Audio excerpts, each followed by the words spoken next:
আসসালামু আলাইকুম। আমি ঢাকা ৭-এর ভোটার। তো যে সরকারি আসুক না কেন, as a father, as a citizenship of Bangladesh, আমি চাই প্রথমত যে আমাদের জানমালের ব্যবস্থার নিরাপত্তা। আমাদের দেখা যায় যে রাতে এমনও হয় যে রাত ১২টা-১টার দিকে কোনো আবাসিক এরিয়া দিলে এলে চাঁদাবাজির শিকার হতে হয়। সেগুলো যাতে না হয়। আমার ছেলেরা আজকে বড় হবে, ঢাকা শহরে ভালো পার্ক নেই, তো তাদের খেলার ব্যবস্থা করার জন্য যারাই আসবে বাচ্চাদের বিনোদনের জন্য যা যা লাগে তারা যদি করে, মানুষের জানমালের নিরাপত্তা বলতে বোঝাচ্ছি যে মানুষ যাতে সেফলি যে কোনো জায়গায় যেতে পারে, ব্যাক করতে পারে, সেটা যত রাত হোক, এগুলো খুবই ইম্পর্টেন্ট একটা জনগণের জন্য। তারপর মানুষের যেমন খাদ্যদ্রব্যের চাহিদা আছে, এগুলো দ্রব্যমূল্যের দাম কীভাবে কমানো যায়। একটা মিডল ক্লাস মানুষ সব কিছু কিন্তু অ্যাফোর্ড করতে পারে না, তাদের অনেক কিছু নিয়ে চিন্তা করতে হয়। তো সরকারের উচিত এইগুলো জিনিসে ভর্তুকি দেওয়া, হয় সিন্ডিকেট ভাঙ্গা, কীভাবে সিন্ডিকেটটা ভাঙতে হবে এটা তারা চিন্তা করবে।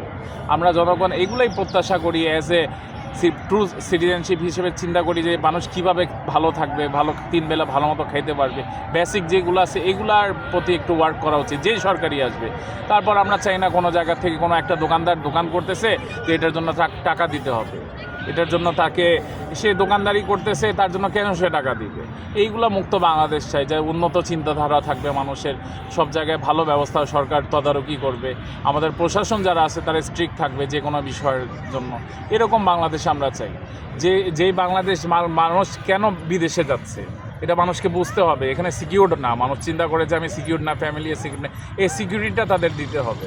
নাহলে আমরা এরকম বাংলাদেশ স্বাধীন হয়েছে, 24-এর গণঅভ্যুত্থান কেন হয়েছে, এগুলোর জন্য আমাদেরকে ওয়ার্ক করতে হবে। সবাই যদি আমরা উন্নত চিন্তাধারা, স্পেশালি যে সরকারি আসুক না কেন, এগুলো নিয়ে ওয়ার্ক করতে হবে। ভাই, আমরা জনগণ হিসাবে আমরা কি পাচ্ছি এটা তো আপনাদেরকেও দেখতে হবে, তাই না? তো এটাই আমাদের চাওয়া, যে সরকারি আসুক না কেন আমরা যাতে ভালো মতো থাকতে পারি, আমাদের বেসিক খাদ্য দ্রব্য এগুলো যাতে কম দামে পাই, আমরা সবাই গরিব নিচু শ্রেণীর মানুষ সবাই যাতে ভালো মতো থাকতে পারে, চাঁদাবাদ সন্ত্রাসমুক্ত যাতে বাংলাদেশ থাকতে পারে, সেই আশাই আমরা করি। তো ধন্যবাদ ভাই আপনাকে।